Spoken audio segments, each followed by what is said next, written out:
tous, je suis ravi de vous retrouver pour ce mardi 23 février. Il est 20 heures passé de quelques minutes. J'espère que vous allez bien, que vous êtes en bonne santé. Petit message, grand merci au personnel hospitalier pour tout ce que vous faites. On ne le répétera jamais assez. Dans quelques instants, je vous présenterai mon invité du jour. C'est un coach que je suis depuis longtemps et il a beaucoup de choses à nous raconter.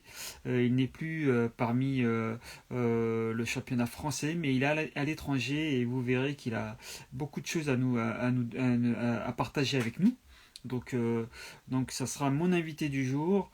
Je vous laisse le temps d'arriver tranquillement avant de vous donner les informations que j'ai pu noter à droite à gauche. Et on rentrera ensuite dans le vif du sujet. Bonsoir Noah, bonsoir Mohamed, merci d'être parmi nous. Et je vais de suite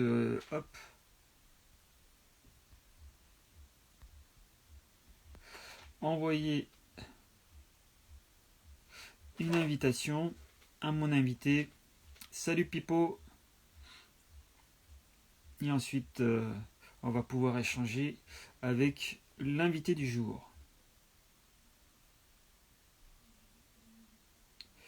Et vous aurez le temps, il est parmi nous, top, et vous aurez le temps, vous inquiétez pas, ensuite de regarder les deux affiches de la soirée. Les informations que j'ai pu noter, le Paris Saint-Germain a formulé une offre à David Alaba. L'international autrichien n'a pas encore choisi son futur club, mais a priori, sa priorité resterait la Liga, on peut le dire, du côté du Real Madrid. Et je pense que ça dépend également du futur projet sportif de Zinedine Zidane. Donc on verra. On verra. Il est vrai que ce joueur est capable de jouer latéral, dans l'axe, de milieu de terrain. Donc il offre beaucoup de possibilités. Noël Le Graët vise un stade de France rempli à hauteur de 30% de la capacité du stade, soit 24 000 spectateurs. C'est une bonne nouvelle. Quelque part, ça dit le message est positif. On verra si ça prend forme dans les prochains jours. Le Borussia Dortmund et le Titi parisien Soumela Koulibaly sont en discussion avancée. Bon, malheureusement encore une pépite qui va prendre qui va partir du club parisien, c'est bien dommage. Liverpool serait intéressé par Lucas Ocampos en vue du mercato d'été. Hein, comme vous savez, c'est l'ancien Marseillais. La clause libératoire du joueur du FC Séville serait de 65 millions d'euros. Après, il faut voir si Salah est amené à partir, Sadio Mané, à voir. Mais il est vrai que Lucas Ocampos a pris quand même de l'envergure depuis qu'il est parti en Liga. Enfin, et là, mauvaise nouvelle, Willy Bracciano Tabi, joueur évoluant à l'Atalanta, est décédé à l'âge de 21 ans. Et oui, c'est bien triste. Donc, bon, je voulais quand même vous annoncer cette nouvelle. Nous, on va essayer de garder le sourire. Donc, mon invité du jour, c'est Régis Brouard, que vous connaissez. Il a connu une carrière comme de joueur et maintenant il est coach. Euh, il est passé par le Restart, aujourd'hui il est au Luxembourg, donc il va un peu nous raconter sa nouvelle vie du côté du Luxembourg et connaître son projet actuel, ses ambitions futures. Et on va pouvoir également surfer sur l'actualité. Donc on va pouvoir commencer dans le vif du sujet. Et bonjour à tous et à Ossine. Salut Ossine, Abdel, Gilles. C'est vraiment un grand plaisir de vous retrouver, messieurs. Allez, c'est parti. C'est- bah.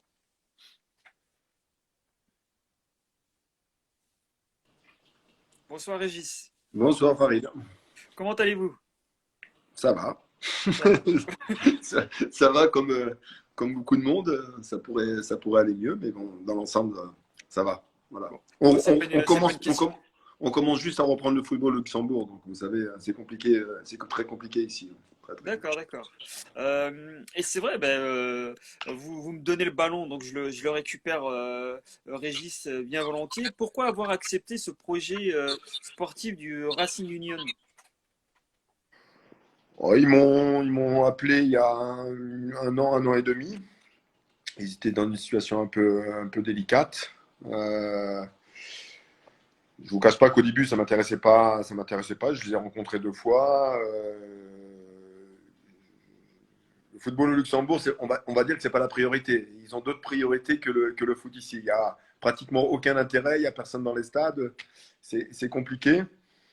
Et puis à force des choses, c'est une femme, la présidente, qui est notaire au Luxembourg, et qui m'a expliqué un peu la projection qu'avait le football au Luxembourg sur les infrastructures. Il y a des clubs comme Dudelange, Espérange, le D'accord, Fola qui ont fait des Coupes d'Europe, qui sont en train de se structurer, voilà, ça commence à devenir intéressant. Donc il y a plein de choses à faire.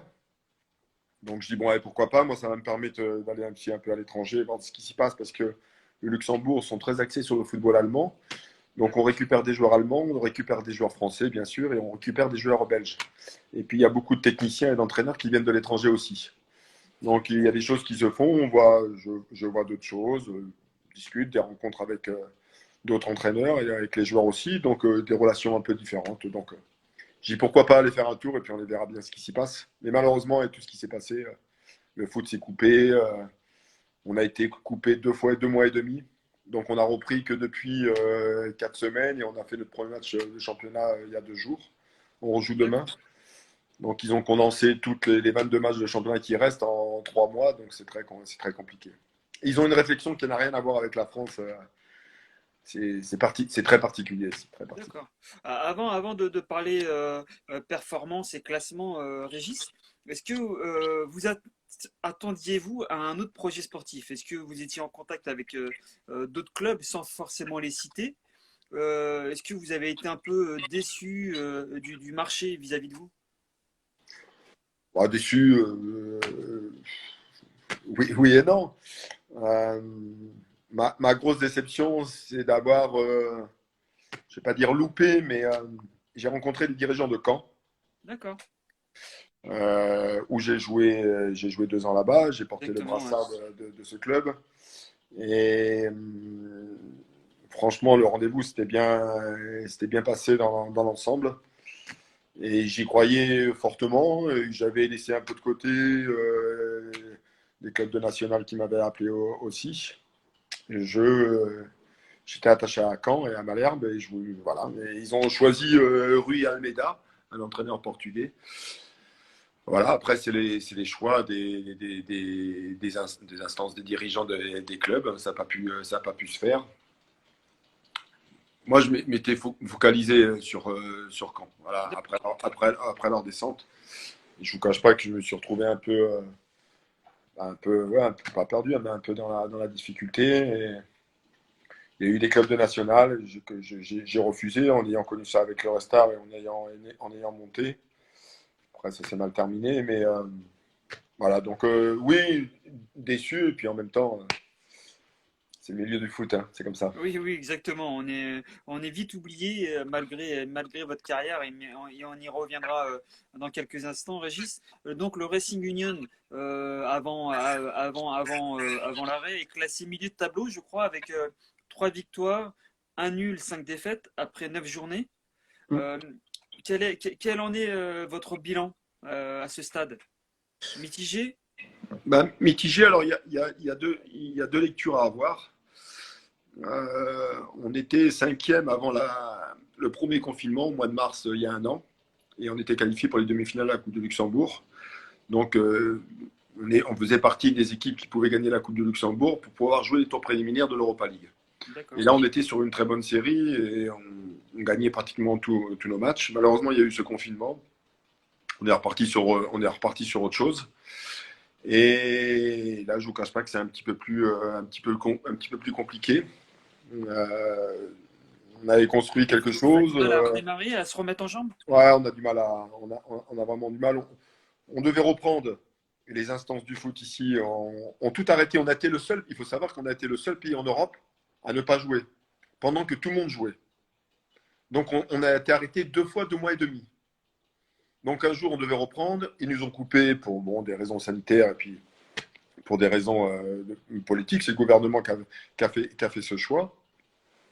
Donc difficile à remobiliser les mecs. Là on a repris, on a perdu en ayant fait un mauvais match, pas dans le rythme. On devait reprendre il y a 15 jours et la veille du match, il faut savoir que la veille du match, ils ont annulé la journée. La veille du match et on devait jouer. Donc, ouais, un peu frustré, un peu déçu. Euh, c'est un club qui a de l'ambition, qui voudrait essayer de faire les tours préliminaires de l'Europa League tous les ans. C'est un club neuf. Hein, ça fait pas longtemps qu'il existe en BGL, en première division luxembourgeoise. Donc il va falloir un peu de patience. Il y a du mouvement qui se fait, mais ouais, c'est un peu compliqué. Et puis j'ai une présidente qui est très impliquée dans le foot ici et qui est motivée. Et, voilà. Donc c'est un peu difficile aujourd'hui. D'accord. D'ailleurs, vous faites bien de le mentionner parce que c'est assez rare qu'il y ait une présidente à la tête d'un club de foot. Enfin bon, c'est pas courant.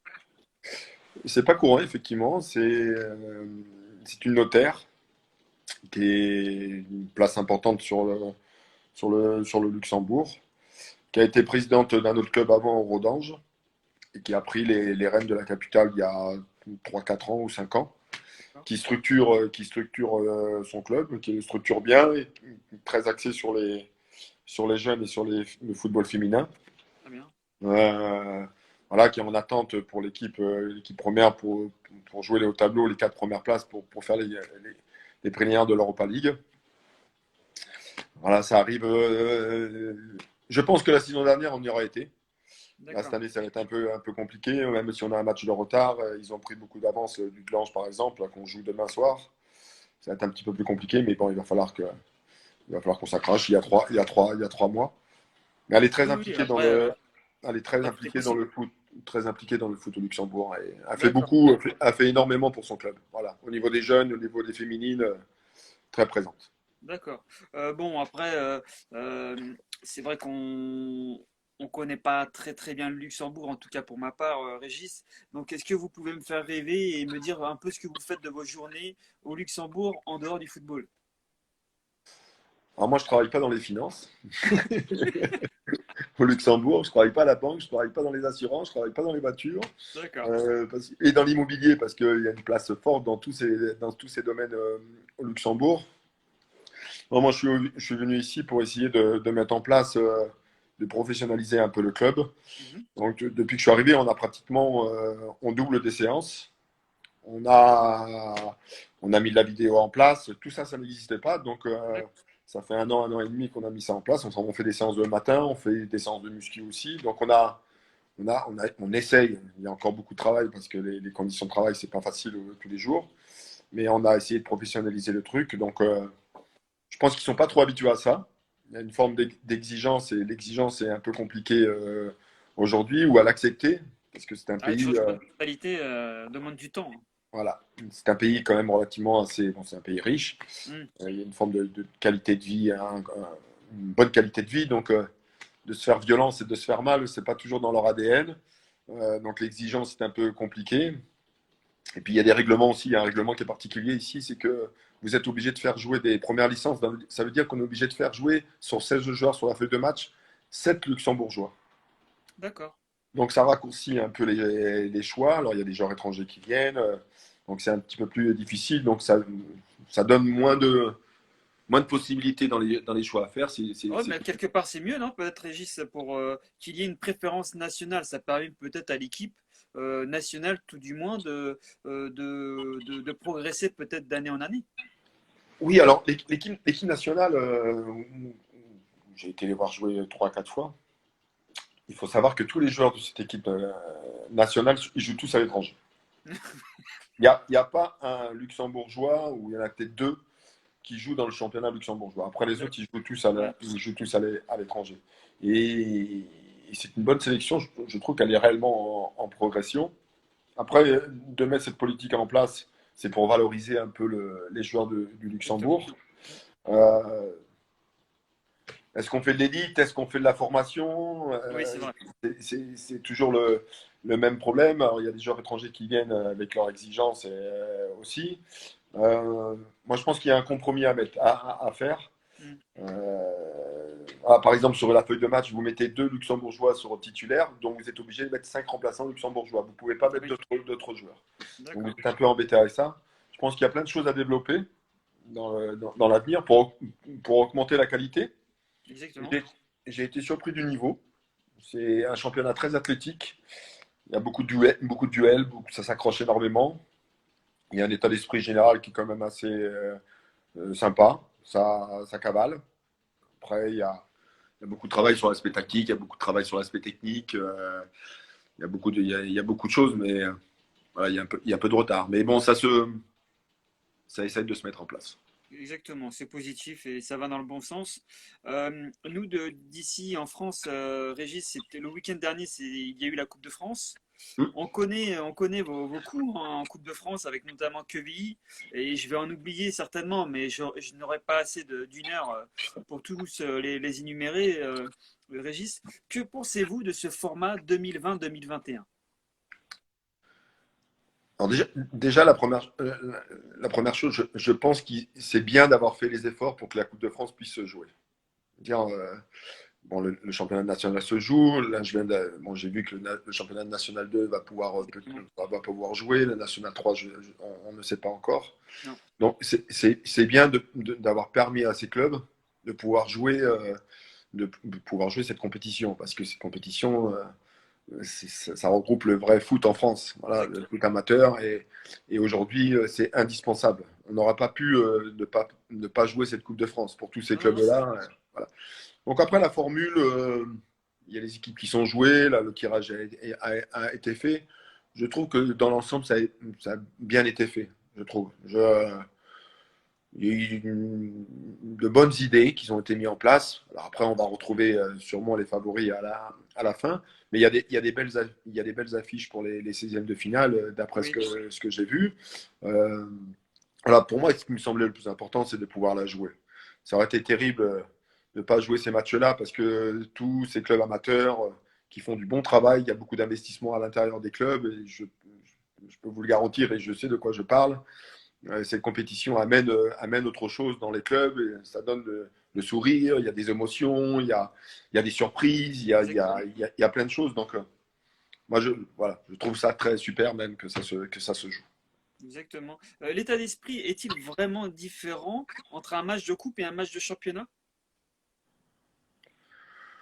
Bah, oui, parce que le championnat, sur la durée, vous pouvez toujours rattraper les coups. Je veux dire, moi, souvent, je disais ça à mes joueurs, malheureusement, en coupe, tu gagnes, tu restes, tu perds, bah, tu dégages. C'est ça. Donc, l'investissement il peut être différent, l'approche des matchs est différent, les discours sont différents, euh, les émotions sont différentes aussi, parce qu'un championnat, c'est sur la durée, la coupe, c'est que sur des matchs. Mais l'intensité des émotions, il n'y a pas mieux que la Coupe de France. Je veux dire, Exactement. et on découvre des joueurs. Il y a des joueurs qui se découvrent, qui ne se sentaient pas capables de réaliser des choses, de faire des choses. Et quand ils sont confrontés à la difficulté, dans une situation, ils se découvrent des qualités où ils avaient des doutes sur l'aspect mental, sur l'aspect moral. Et ça leur fait un bien pas possible, même sur l'aspect humain.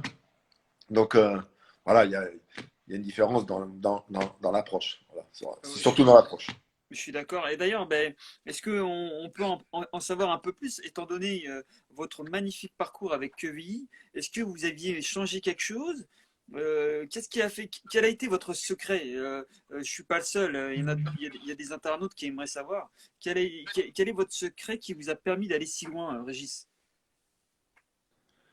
Ah, le secret, je crois que le secret, c'est que le président de Quevilly, M. Mallet, déjà m'a laissé faire pendant les 4 années que j'ai passé là-bas, dans la construction de mon groupe et de mon équipe. D'accord.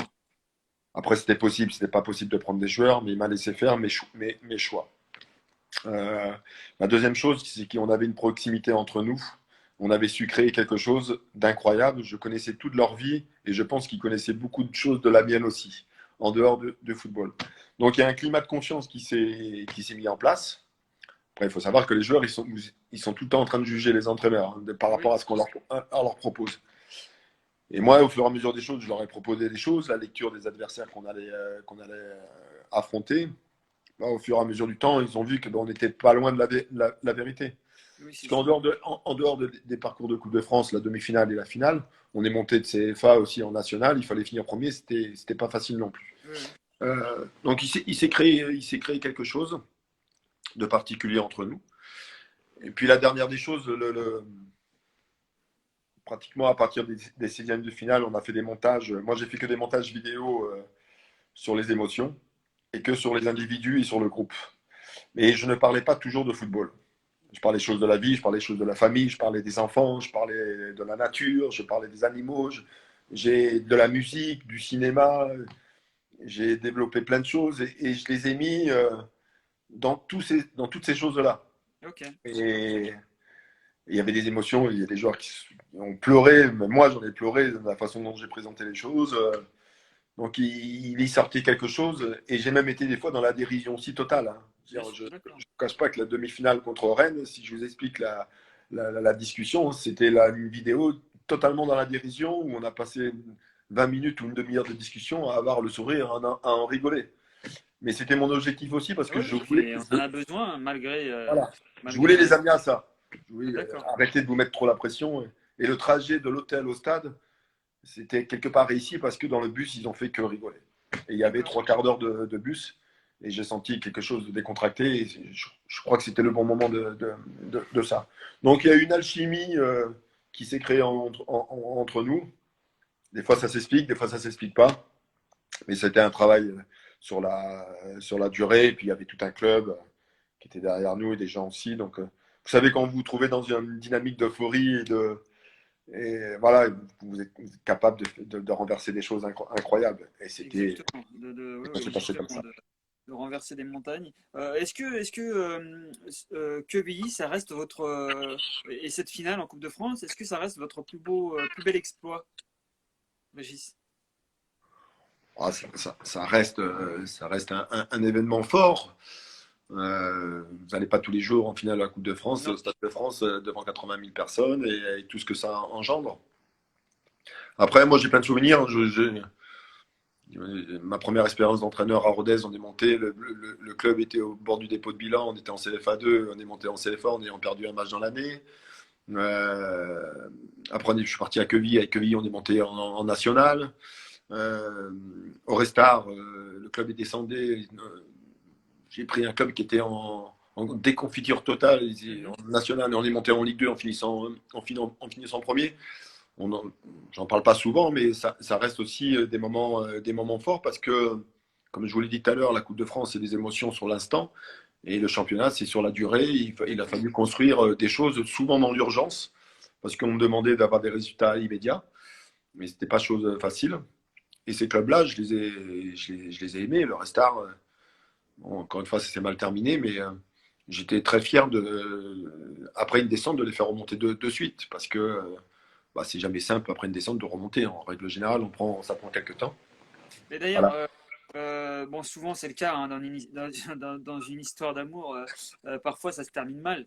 Euh, et c'est vrai moi, je l'avais vu sur le terrain quand j'ai eu l'occasion et le plaisir de vous voir à l'époque du Restart. Je trouve que vous étiez fait pour ce club et ça s'est mal terminé.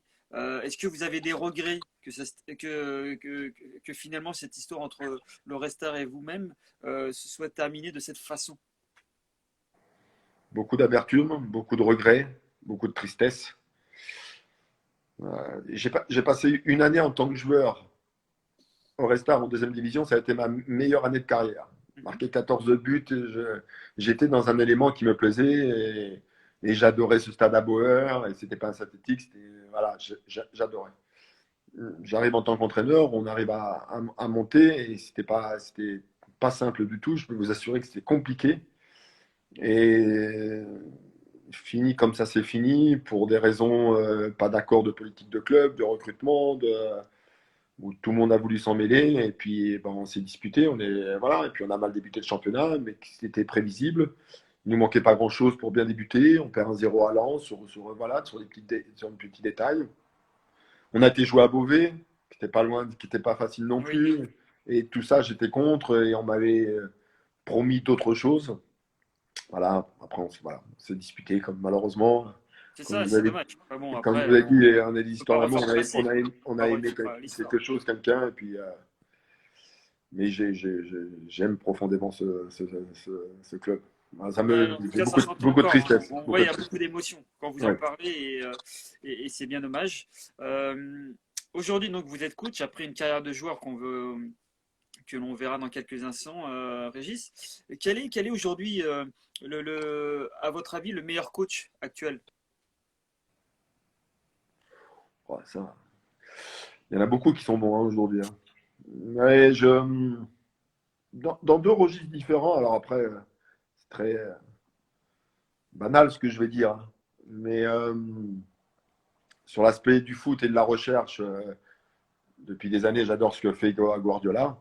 Oui, Et parce que quand vous regardez ces matchs, on sent perpétuellement qu'il y a de la recherche. Voilà, si vous adorez le jeu et le foot, vous regardez que ça et vous essayez de comprendre pourquoi, où il veut aller et comment il y va. Donc ça, c'est hyper intéressant. Et sur l'aspect management, j'adore Klopp. d'accord. Euh, il a des stars avec lui. Alors après, c'est ce qu'on voit à travers les images. Je trouve il dégage une, une complicité avec ses joueurs sur un aspect humain incroyable. Et c'est en dehors de la qualité des joueurs et du manager, je trouve qu'il est très bon là-dedans. Et il dégage de la force, de l'empathie, de la sympathie, C'est vrai. de l'exigence. Voilà, voilà, je trouve qu'il dégage beaucoup de tout ça. Donc, et beaucoup de passion.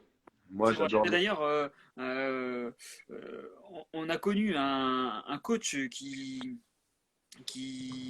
a poussé les joueurs, et notamment les joueurs de Marseille, Régis, c'est Bielsa. Parce qu'il y a quelqu'un qui vient de nous poser la question, que pensez-vous de Bielsa? Alors, je suis partagé. Je ne vais pas toujours peut-être me faire des copains, mais c'est pas grave. Euh, j'ai énormément de respect pour sa conception du foot. Marquage individuel sur tout le terrain, des courses incroyables des joueurs, il faut qu'ils soient prêts physiquement, ça demande beaucoup de concentration aussi pour les joueurs, beaucoup d'implication, il faut être prêt physiquement. Donc il y a une exigence dans beaucoup de domaines qui est incroyable. Et moi, les gens passionnés qui travaillent, énormément de respect.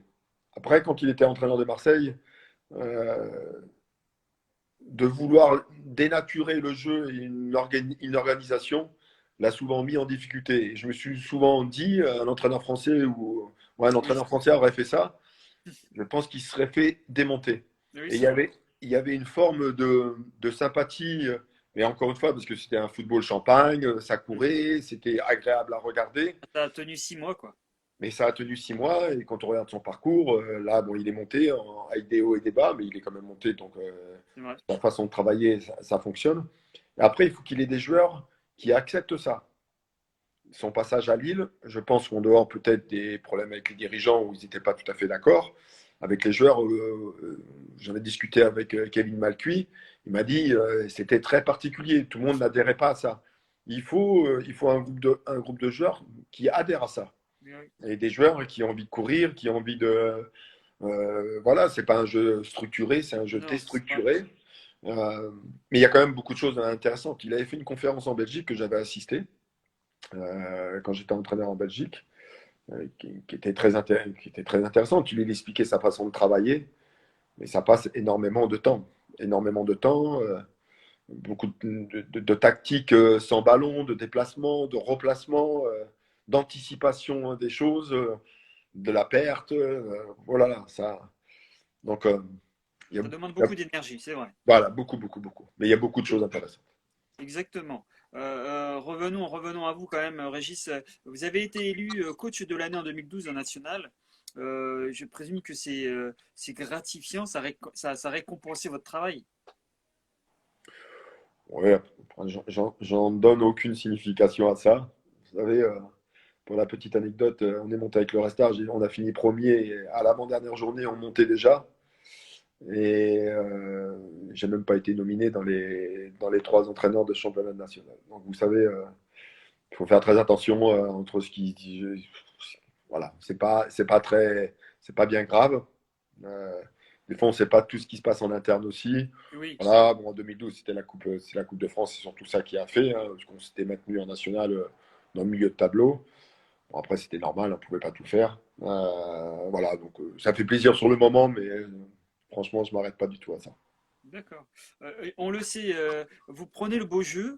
Est-ce que selon vous, votre philosophie de jeu est compatible avec la Ligue 1 et la Ligue 2?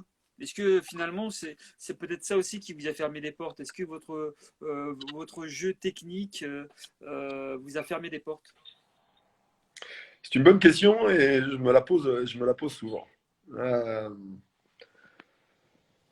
alors effectivement, je suis attiré par le beau jeu.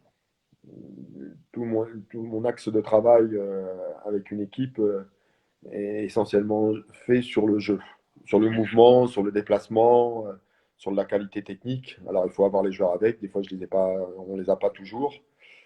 J'insiste beaucoup là-dessus. C'est vrai, je pense que si on joue bien, on a de plus de fortes chances de gagner que de. Voilà. Après, c'est ma philosophie. Aujourd'hui, il y a des équipes qui contrent d'une façon remarquable. Ils sont dans la projection, dans les transitions, et ça marche. Et c'est un football qui marche aujourd'hui. Moi, je suis plus dans.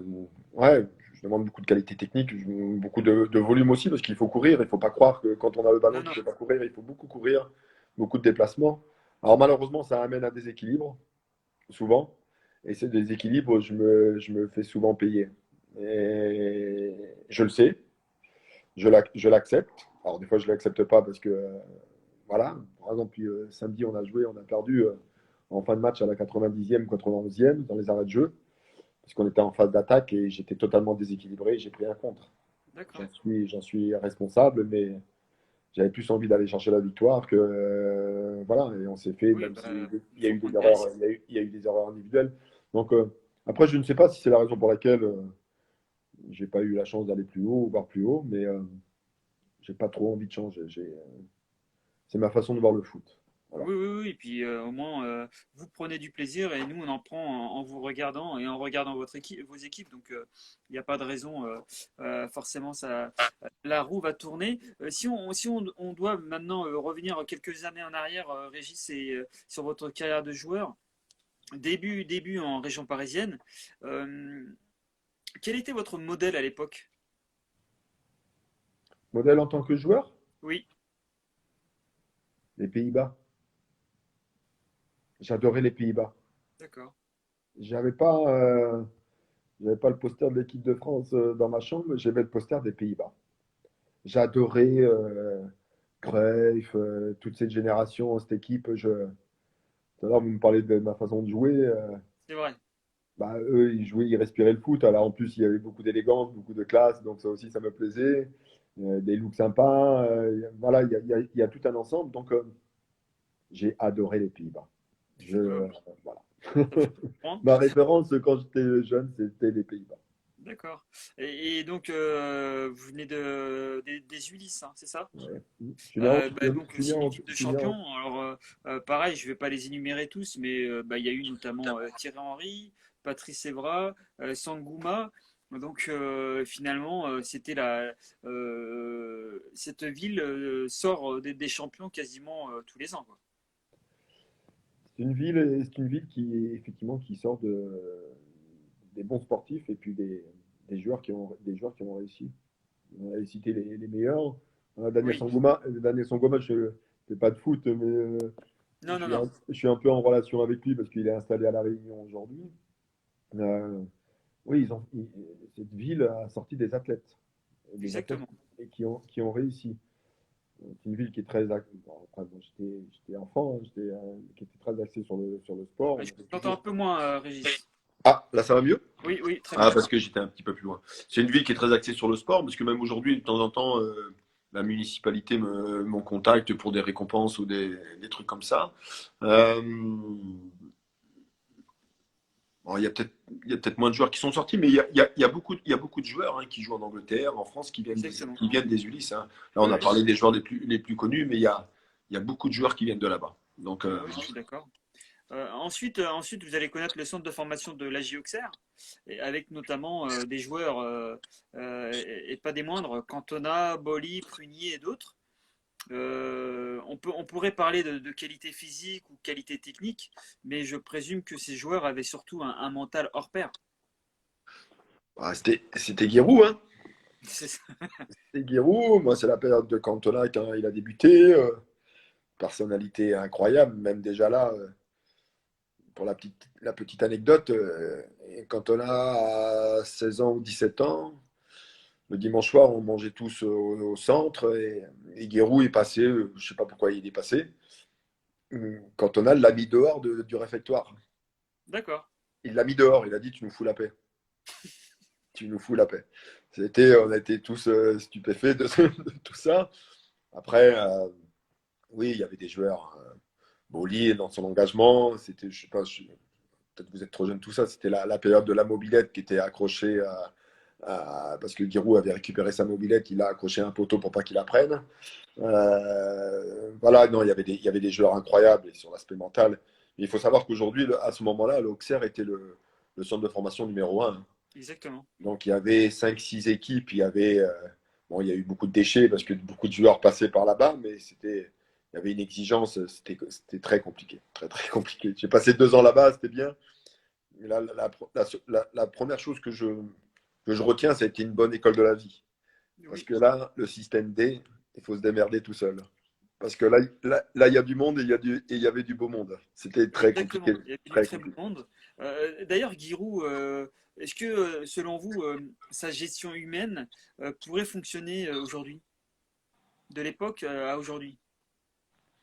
Je pense que oui, parce que Giroud avait une faculté d'adaptation par rapport aux générations incroyable. Quelqu'un de très intelligent et même remarquable. Oui, oui. Il savait faire, il savait prendre la lumière. Moi, j'ai travaillé aussi un peu avec lui là, quand il était consultant aussi sur la chaîne d'équipe. Donc on s'est revus quelques années après. Il est brillant, donc il aurait su prendre la nouvelle génération qui est totalement différente aujourd'hui. Mais il aurait su faire aussi. Dire quand on a ça en soi, on sait s'adapter. Et ça, c'était sa grande force. Tout à fait. Ensuite, vous allez connaître Rodez pendant 5 ans et Montpellier, alors que, je l'avais lu, Régis, alors que Monaco voulait vous recruter. Donc c'était la paillade au lieu du rocher.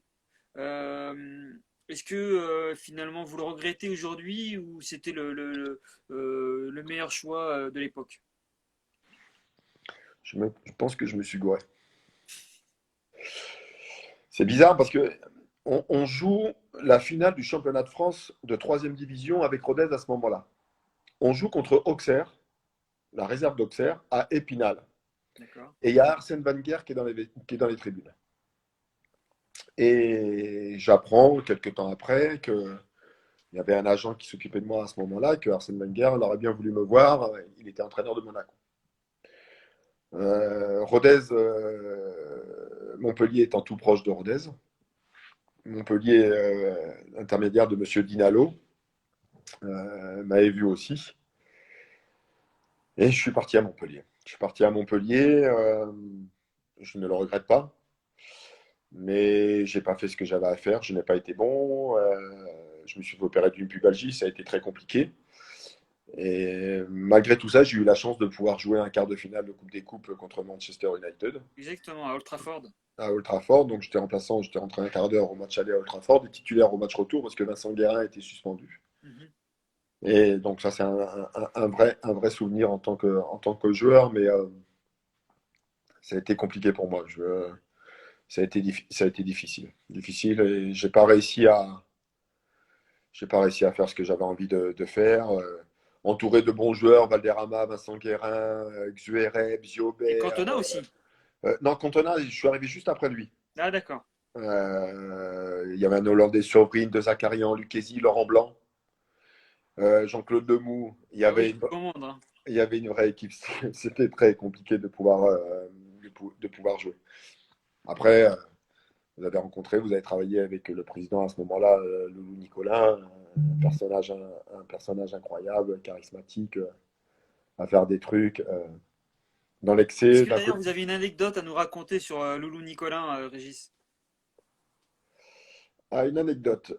C'est à la mi-temps du match retour contre Manchester. On perdait 1-0 sur un coup franc de 40 mètres, là où Claude Parabé s'est un peu déchiré. Et donc on rentre dans le vestiaire. Bon, il y avait une prime qui était établie avant le match en cas de qualification.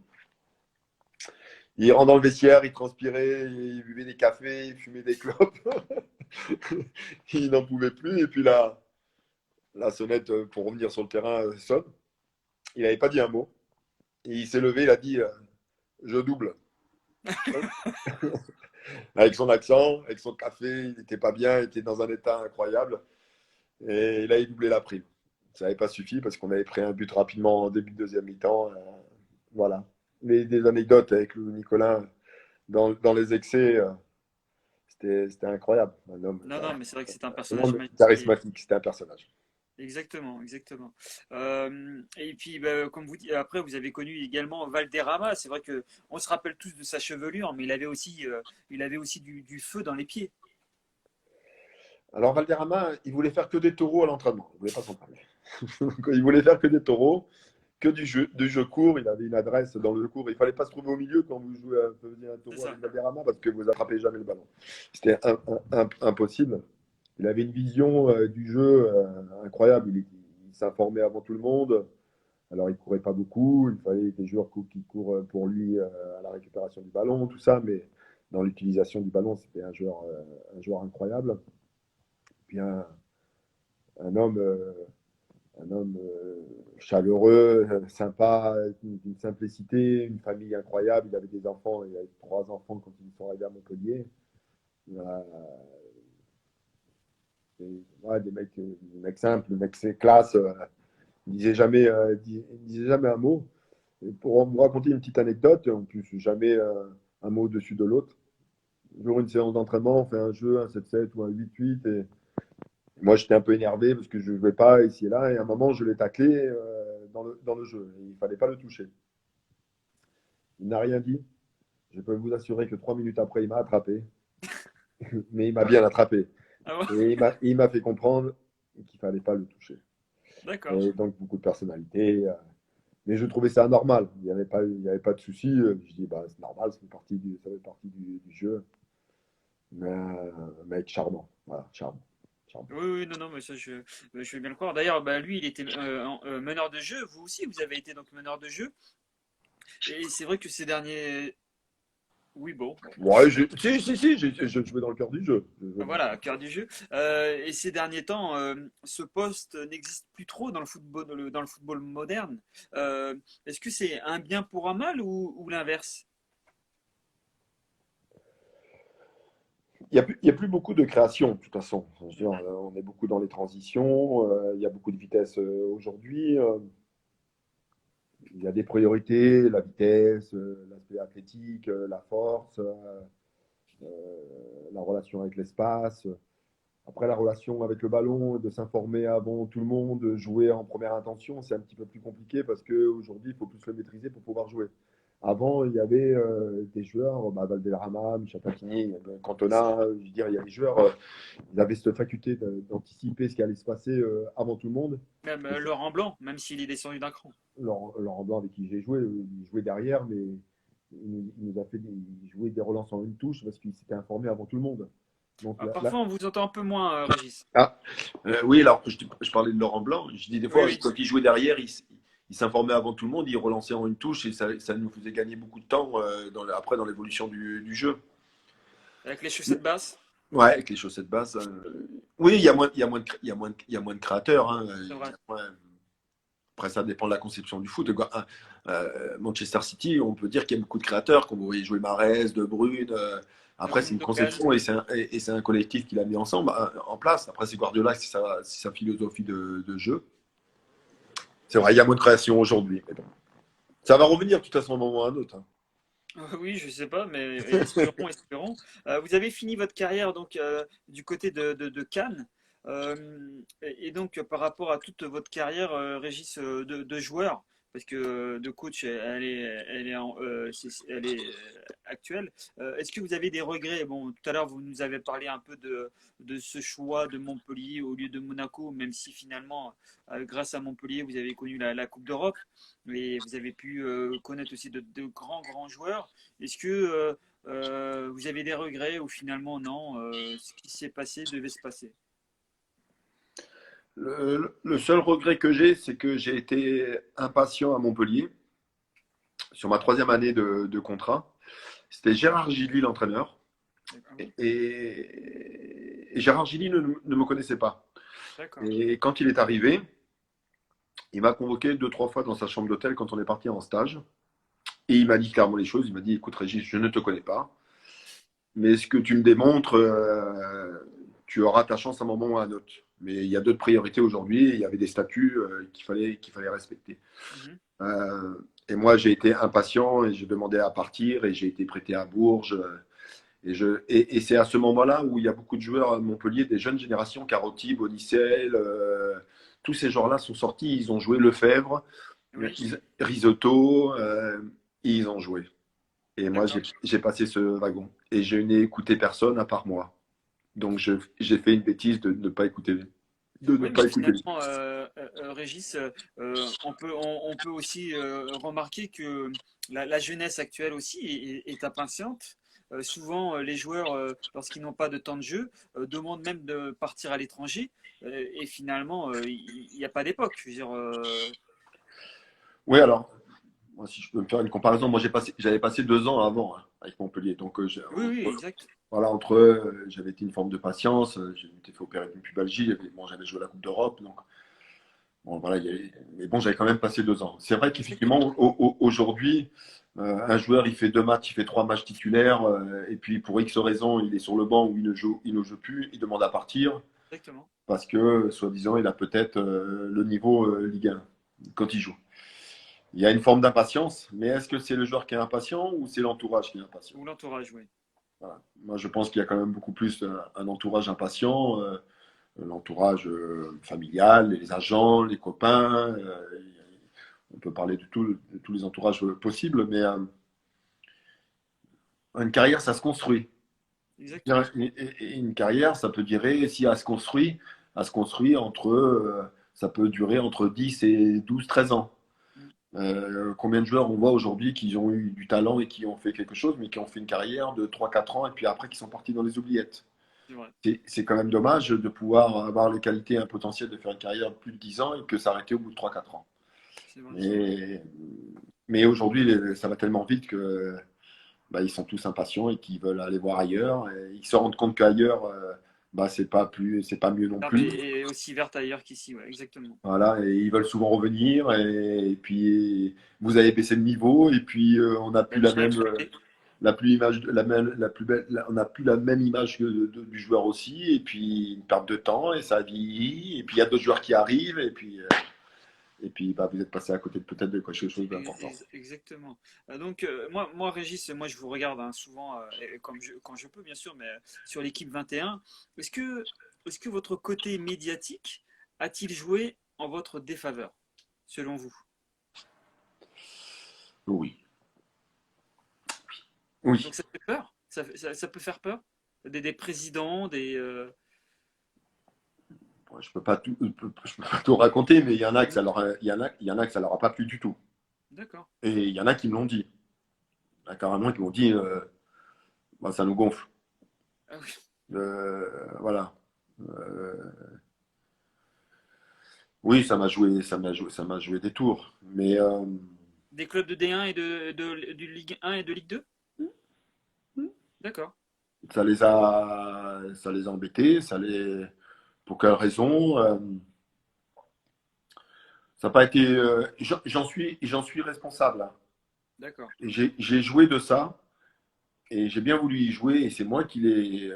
Voilà, donc je suis en grande partie responsable de tout ça. J'avais une forme de curiosité de connaître un peu ce milieu et ce monde. Et moi, ça me, voilà, je voulais voir comment ça se passait. Je sais comment ça se passe aujourd'hui, même si je le fais un petit peu avec l'équipe télé aujourd'hui, le monde des journalistes, et quelles sont leurs analyses, comment ils voient le derrière, parce qu'il y a ce qui Exactement. se dit avant et puis ce qui se passe avant. Donc, il y a beaucoup de choses intéressantes. Euh, mais heureusement que j'ai pas répondu à toutes les sollicitations qu'on m'a proposées. Parce qu'on m'avait proposé des choses incroyables et que j'ai refusé avant tout parce que bah, mon métier c'était entraîneur. Et j'aurais pu faire. Est-ce que par exemple, on vous a proposé une sélection africaine On Régis? m'a on m'a- on m'a proposé l'équipe olympique du Maroc Ah oui. pour faire les Jeux, pour faire les Jeux olympiques. Je devais rencontrer les gens et ça s'est pas fait parce que bon, c'était compliqué. Après, il y a eu des agents de pays africains qui m'ont appelé pour des sélections. Comme je suis, je ne vais pas dire très proche des Hervé Renard, mais on se connaît très bien, donc on s'est eu au téléphone, on s'est appelé pour des choses comme ça. Il y a eu une ou deux opportunités, mais ça s'est arrêté là. Après, il y en a une qui aurait pu avancer, mais entre ce qu'ils proposaient et puis ce qu'il fallait redonner, c'était compliqué. Donc, Ok. je me suis pas engagé, mais ça aurait pu, et ça me plairait encore. Je Oui, pense. ben, je présume parce que là, bon, vous essayez de structurer, de faire changer un peu le football luxembourgeois, mais je présume que vous avez de grosses ambitions, Régis. Est-ce que là, mis à part le championnat français, est-ce qu'il y a un championnat qui vous attire plus qu'un autre? Moi, j'ai cru comprendre peut-être l'Angleterre avec Guardiola et Klopp. Ah, les Allemands, c'est pas mal quand même, hein. Hmm. Ah, c'est sûr qu'avec votre jeu technique et offensif, oui, ça serait pas Je, mal. je, je trouve, alors, effectivement, quand on le regarde, c'est pas spécialement toujours très glamour parce que c'est la rigueur, toujours, tout est structuré. Mais quand on regarde bien le jeu et ce qu'il propose et ce qu'il présente, c'est très très bon. C'est très très bon. C'est très très très très très bon. Après, sur le jeu en lui-même, le championnat espagnol aussi est intéressant parce que c'est très axé sur l'aspect technique et sur le mouvement, malgré qu'il y a des choses qui évoluent. Donc, c'est des championnats différents. Moi, l'Allemagne, je le découvre un peu parce que le Luxembourg, leur référence, c'est le championnat allemand. C'est le D'accord. football allemand. Ils ne regardent pas le football français, ou très peu, et ils s'en foutent. Et donc, voilà, ça m'arrive de regarder du football allemand et puis j'entends les gens qui parlent du football allemand, ils ne parlent pas du football français. Moi, quand je parle de football français, ils me disent, ah, en dehors de Paris, le reste, ça ne les intéresse pas. Donc, j'ai appris à apprécier le football allemand, qui est quand même un football spectaculaire et très bien préparé, très très bien préparé. C'est vrai, c'est vrai. Mais est-ce que pour la saison prochaine, est-ce on, on risque de vous voir ailleurs ou finalement vous tenez à finir ce que vous avez commencé du côté du Luxembourg, Régis? Vous savez, le foot est tellement un peu particulier, hein. J'ai des engagements je vais dire, avec ma patronne. Malheureusement, la saison et tout ce que ça comporte et tous les problèmes Oui, de problèmes sanitaires, c'est pas une saison comme une autre. Donc le travail est totalement différent, le foot est différent. Il n'y a pas de spectateurs, c'est difficile de préparer quelque chose parce que vous n'avez aucune projection, vous ne savez jamais rien. Voilà, vous ne savez pas. Donc moi, ça me pèse un peu. Mais j'ai des engagements moraux et moi j'aime bien respecter mes engagements avec les gens. et est-ce que si le Stade Malherbe vous rappelle, parce qu'il y a quelqu'un qui vient de nous poser la question, est-ce que il y a quand même une envie toujours présente en vous? Je vous ai dit en Ah, ça veut introduction, dire quelque chose. j'avais été déçu de ne pas aller là-bas. J'ai beaucoup d'affection pour ce club. En plus, mon fils est né là-bas aussi, donc il y a plusieurs raisons. D'accord. Voilà, on verra bien. Ok, ben en tout cas, ça sera avec un grand plaisir de pouvoir vous revoir sur les terrains français et Ligue 2, ça serait très très bien parce que c'est vrai que le Stade Malherbe de Caen a une très très belle histoire avec le foot français et on aimerait le revoir très très vite dans le haut du niveau. Et Olivier Piqueux essaye aussi de changer les choses, de changer les mentalités. On verra si ça porte ses fruits. Ben, merci beaucoup, Régis, d'avoir accepté cette invitation. Ça a été C'est vraiment un moi qui vous plaisir. remercie, Farid. L'heure est passée et j'ai pas vu le temps passer. Et donc, ben, comme quoi, c'était vraiment très très plaisant. Donc, merci à vous. Un plaisir. Merci à vous. Hein, et puis donc, maintenant, grâce à vous, on va connaître un peu mieux, même c'était le cas, mais un peu mieux quand même le football luxembourgeois. Et on continuera à vous regarder sur l'équipe 21. C'est très gentil à vous. Merci Merci beaucoup et beaucoup, puis Régis, à très bientôt. à très bientôt. À Au bientôt. revoir. Au revoir.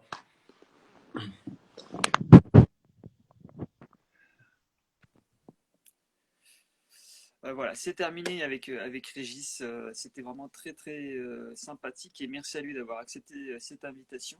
Il a répondu, je crois, à toutes les questions que vous avez posées et les questions que j'avais préparées.